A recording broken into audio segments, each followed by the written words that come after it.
Right now we're going to learn how to play the A major scale.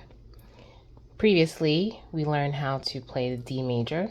In order to find A major, we have to move from D to A. So how do we do that? We base it off of the circle of fifths. So we're going to count over 5 notes from D. 1, 2, 3, 4, 5. And if you notice, I actually use that F sharp, where it would just sound like this: 1, 2, 3, 4, 5, to get to our A. So when we're playing it, the very first sharp that we learned was our F sharp, and then we learned our C sharp.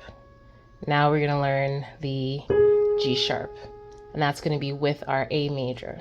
So let's go ahead and play with our right hand. We're still going to use the method of 1, 2, 3, 1, 2, 3, 4, 5.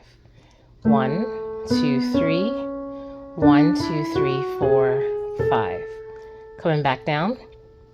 5, 4, 3, 2, 1, 3, 2, 1. All right, so now with our left hand, it's the same thing, except it's backwards. So 5, 4, 3, 2, 1, 3, 2, 1. Coming back.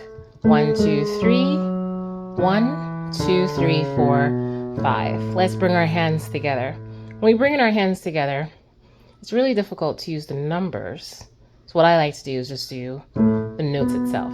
So A, B, C sharp, D, E, F sharp, G sharp, A. Coming back. A, G sharp, F sharp, E, D, C sharp, B, A. All right. Thanks, guys.